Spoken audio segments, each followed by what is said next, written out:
It's actually wild how terrified so many white men are at becoming a minority in this country. The great replacement theory.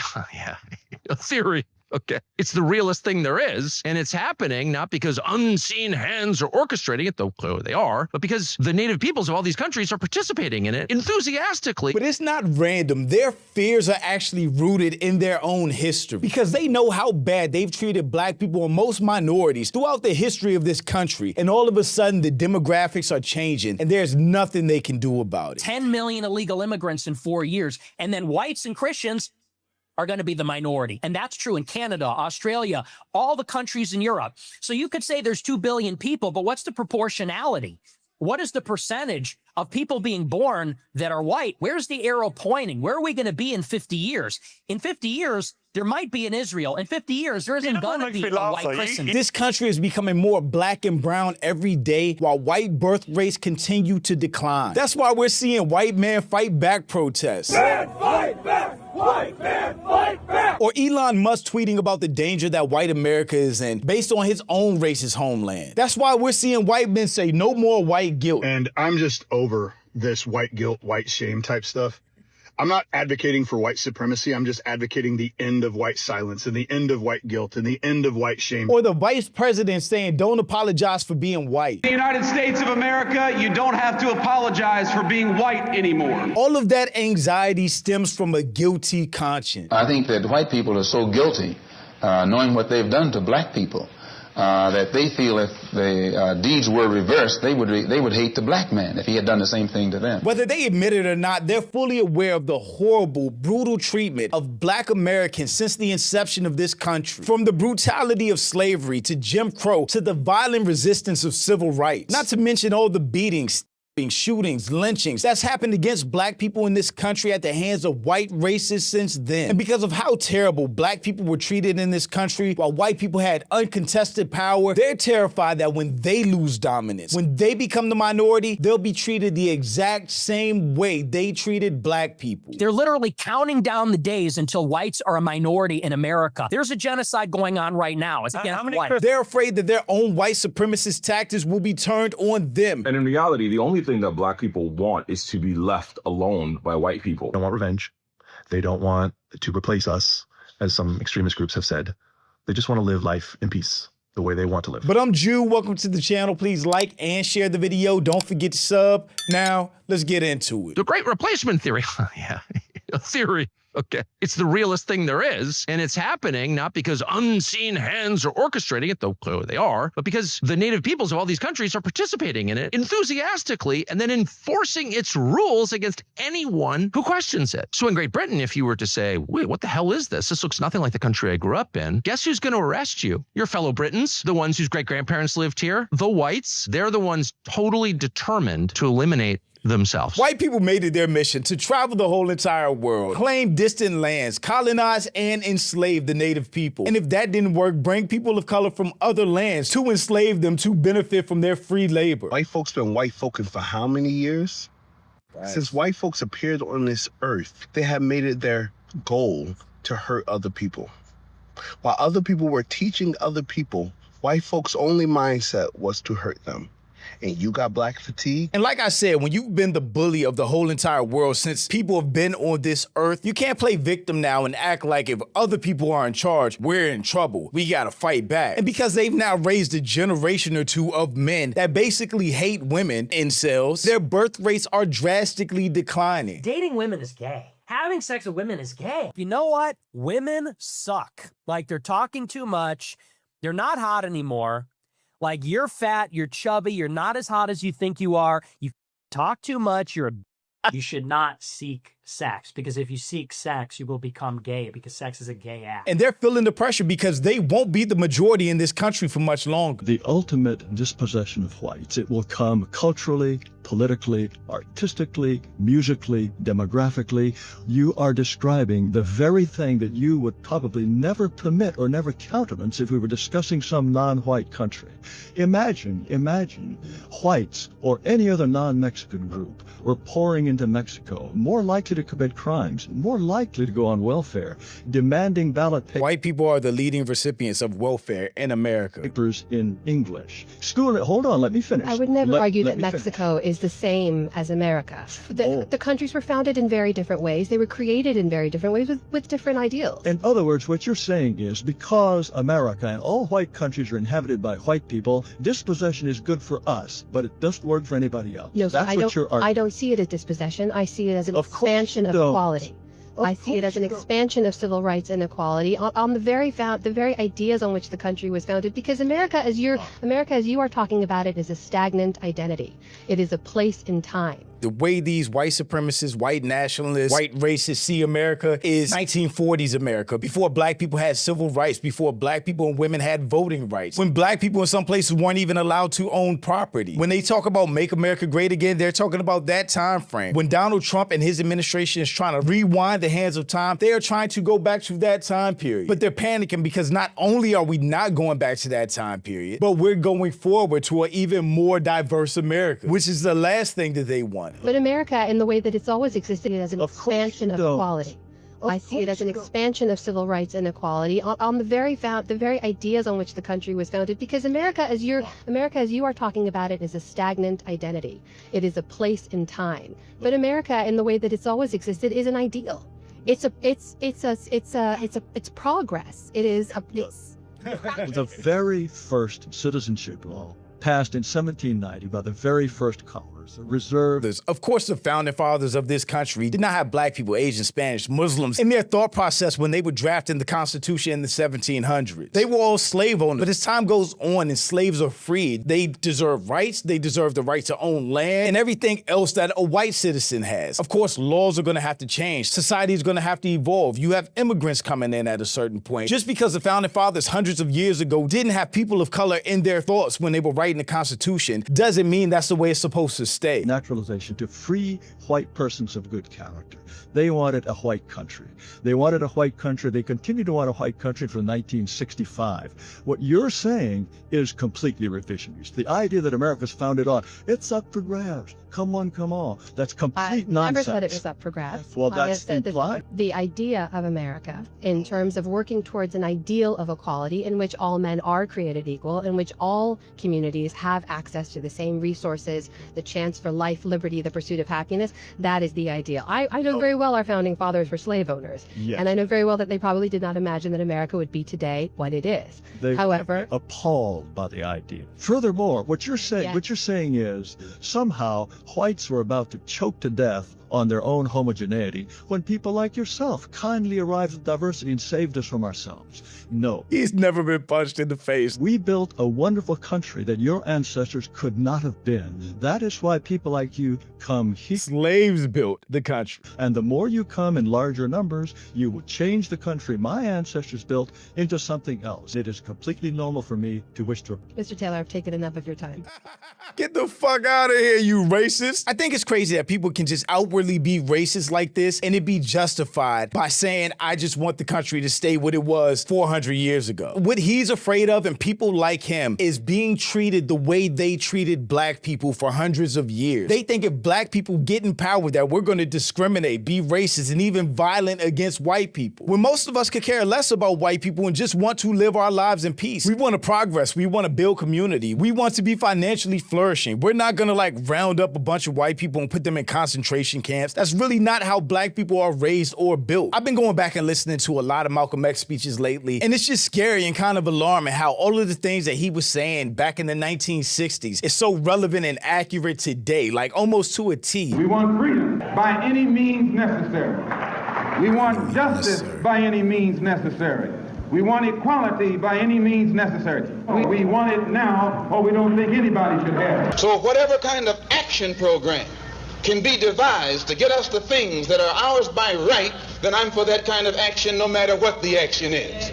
I don't think when a man is being criminally treated that some criminal has the right to tell that man what tactics to use to get the criminal off his back.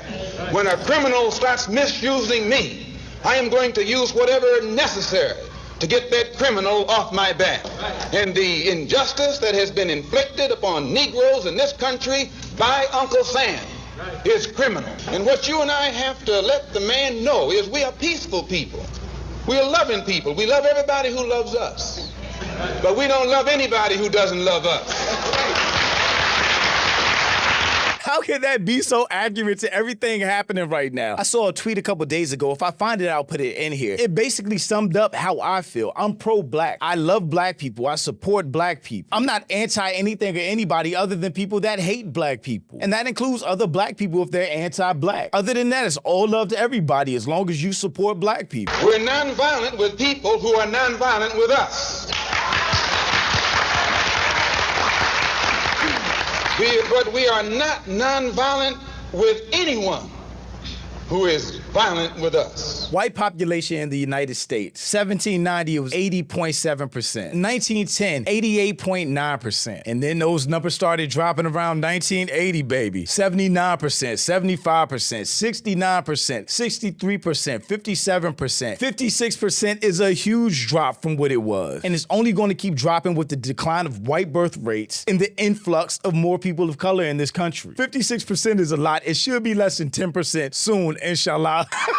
U.S. population by race and ethnicity. White non-Hispanic, 57%. Hispanic or Latino, 19 to 20%. Black or African American, 12 to 14%. And Asian American, 6 to 7.2%. So as all of these numbers continue to rise, this number will continue to drop. And it will no longer be the largest single group in the country, which is what they're deathly afraid of. It is so insane to me that Elon Musk is tweeting stuff like this, and it is not all over the news. He is a loud and proud white supremacist at this point, who has billions of dollars in federal contracts. If white men become a minority, we will be slaughtered. That's literally how they think. Remember, if non-whites openly hate white men while white men hold a collective majority, then they will be 1,000 times more hostile and cruel when they are a majority over whites. White solidarity is the only way to survive. The funny part that they leave out of this tweet is how horrific, brutal, and unfair people of color have been treated in this country by those same white people that are trying to act like the victim now. And even with that, black people aren't out here plotting the downfall and revenge of white people. We are minding our business, trying to protect ourselves and our community and progress. That's it. I really feel like white people are the only people in the world that feel like they have to be dominant and on top and have everyone else subservient to them in order for them to be successful. A lot of white people believe that they're being replaced by black and brown people in the United States. This is known as the Great Replacement Theory. The underlying fear is that white people will end up being treated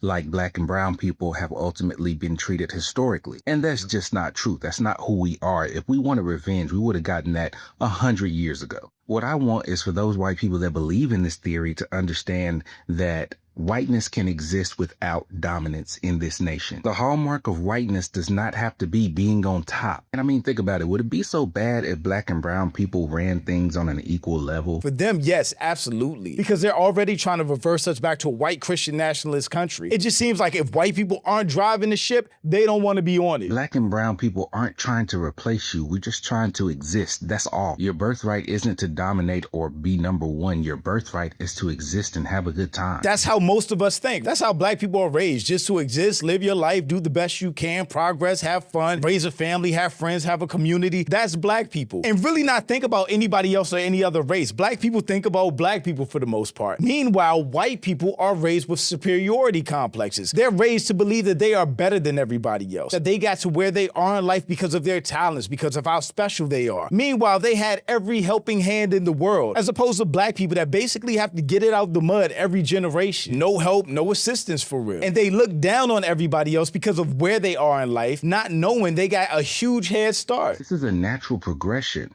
Okay, minorities are becoming a larger and larger part of the United States. I mean, just let it happen. We're not gonna bite. I used this clip before talking about black obsession, but it is so accurate to right now. White people are obsessed with black people, which is why racists exist. Because in order to be racist, you need to wake up every day and just continuously think about why you don't like a person or a group of people based on the color of their skin. I got several responses like this saying, you're acting like black people don't talk about white people the same way we talk about you in your group chats. Black people do not think about white people. At all. At all. Not even a little bit. And I know that's probably hard for you guys to comprehend because you think about us so much. Our lives do not revolve around what white people are doing, what white people are saying. We do not talk about you guys when you're not in the room. We don't talk about you even when you are in the room unless you do something. How weird is that black people just go about their lives being black, thinking about themselves and family, community, friends, what they got going on, and don't pay anybody else attention. Meanwhile, white people are obsessing over black people, thinking about us nonstop. That's why they have the audacity of follow us around in stores or try to tell people what buildings they can or can't get access to. Half of the commentary you see from black people, including myself, that is online, comes in response to you guys doing or saying some crazy shit. And in reality, the only thing that black people want is to be left alone by white people. But you guys won't leave us alone because you think about us all the time. And if you don't believe me, maybe you'll believe someone who looks like you. Black people want to be left alone. They don't want revenge. They don't want to replace us, as some extremist groups have said. They just want to live life in peace, the way they want to live. They want family, they want love, and they want to live in a society where they know they belong here. They want society to also know that they belong here. And that whole great replacement theory and the fear of losing dominance in this country is how we get things like the vice president telling an entire world of white people that they no longer have to apologize for being white, like they ever did in the first place. Or how you get the president of the United States saying things like civil rights led to white people being very badly treated. You can't make this up. Or how we get to white guilt where white people feel like they've been under attack and they've been held down and they're tired of it, so they're no longer being apologetic and now they're fighting back. All right, this might hurt some feelings, but whatever. And I'm just over this white guilt, white shame type stuff. I'm not advocating for white supremacy. I'm just advocating the end of white silence and the end of white guilt and the end of white shame, because our culture participated in nothing that your culture hadn't participated in previously. Oh, what about ism? Slavery was okay because we didn't invent it. White people don't feel guilty about a damn thing. They will colonize, steal, rewrite the history books, claim they don't see color, and still paint themselves as the victim. Then it hit me. The thing they keep calling white guilt, that shaky, uncomfortable feeling, that little twitch in their spirit when somebody tells the truth, that ain't guilt. That's what the rest of us call accountability. See, white people think that the moment the world stops coddling them and starts correcting them, oh, suddenly it's guilt. Suddenly it's oppression. Suddenly I feel attacked. But when you've been the bully, terrorizing everybody that doesn't look like you, you cannot play the victim now. You cannot be a big crybaby talking about people are trying to replace you. And if we're no longer the dominant presence in this country, then we'll be victimized. That's not how that works. My perspective. Now, I don't identify as white. I'm sure some of you out there may consider me a white person. He's Italian. I don't know if you know this, but in America, we've had these things called lynchings. And in the 20s, the largest lynching in American history happened. It happened down in Louisiana. And the victims of that large lynching were Italian Americans.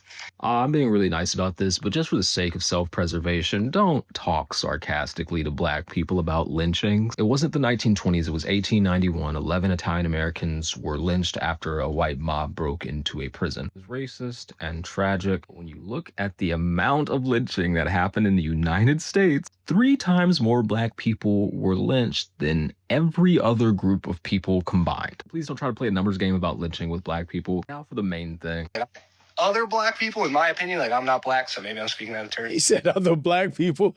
What? Stay in like this mentality that like there is this oppressive force against them that isn't against people like me. Also, it's just against the black people. You're white. You don't have any of the racial discrimination that black people have. Period. In this country, now, I don't know. I could be wrong. But in my opinion, like the oppression comes from a top-down position, and most of the people at the bottom are varying skin color. And I think it's a racist concept to believe that like it's the collective guilt of one skin color that's going to do anything for any collective. It's a racist concept to believe that racism is real and white people have historically been the enforcers of that racism. So I need to talk about the way that white privilege works, because people hear white privilege and they get really mad and they go, oh, well, I'm not rich. I wasn't given any advantages. I worked hard. My family didn't own slaves. My family immigrated after. But y'all were able to own property, buy cars, get good jobs, go to college. Black people weren't able to do any of that stuff. We had to fight for every single bit of progress that we attained in this country. Part of understanding white privilege is that understanding that this nation's system is built on racism and has been designed to push black people down since its inception. Not that every white person is getting their $1,000 monthly congrats on being white check. It's things like the GI Bill, right? After World War II, the GI Bill was written to give veterans benefits, things like lower tuition, home loans, unemployment money, etc., for having fought in World War II. However, they kept black veterans out of these benefits by a variety of means. Yeah, literally. So when those soldiers came home from World War II, white soldiers were able to use the GI Bill to go to college for free. They were able to buy homes at low interest to no interest rates and become homeowners. Meanwhile, the U.S. did not honor the GI Bill for black people. Black people weren't allowed in colleges to use their GI Bill for colleges. They weren't allowed to buy homes with the GI Bill due to systematic racism. It was an entire system built around keeping black people out of the benefits that they earned. And even when black people were allowed to finally buy property and become homeowners and landowners, they still had to deal with redlining, which is federal laws that said where black people could and couldn't own property. Grandfather or grandfather who fought in World War II and then left the war, they kept black veterans out of these benefits by a variety of means. What that means, let's say you have a great-grandfather or grandfather who fought in World War II and then left the war and bought a house. That is generational wealth that black people did not have access to despite having fought in the same war. The most frustrating thing to me when discussing any of this stuff is white people acting like generational wealth isn't a thing. They had a leg up on black people for generations simply because they were able to own land back when black people were still slaves. Black people could legally become homeowners from the post-Civil War era with the 14th Amendment and 1866 Civil Rights Act. But systematic discrimination like redlining and restrictive covenants blocked access until the 1968 Fair Housing Act banned racial discrimination in housing, though its legacy continues to impact black home ownership rates today. I think that white people are so guilty, knowing what they've done to black people, that they feel if the deeds were reversed, they would hate the black man if he had done the same thing to them. So it's actually, it reflects a guilt complex on the part of whites when they ask us, do we hate them? And that's why they've convinced themselves that people of color obsess over them, that we plan, plot, and strategize their downfall. Not that we do, but it's because they spend so much time obsessing over us and how to keep us down, that they think we do the same thing. The truth is, all black people ever wanted in this country was equality, fairness, and to be left alone. For us, it's not about revenge. That's projection on their part. That's why they concocted this whole white replacement theory, where they've played the bully for hundreds of years in this country, and suddenly they get to be the victim. It's really simple though. They're not afraid of becoming minorities. They're afraid of being treated like minorities based on their treatment of minorities. But shout out to my channel members. Thank you so much for supporting and thanks for watching. Y'all let me know what you think about all this in the comments. Also, make sure you check out the next video and don't forget to follow me on Instagram for behind the scenes and life stuff. And I'll catch you next time. Peace.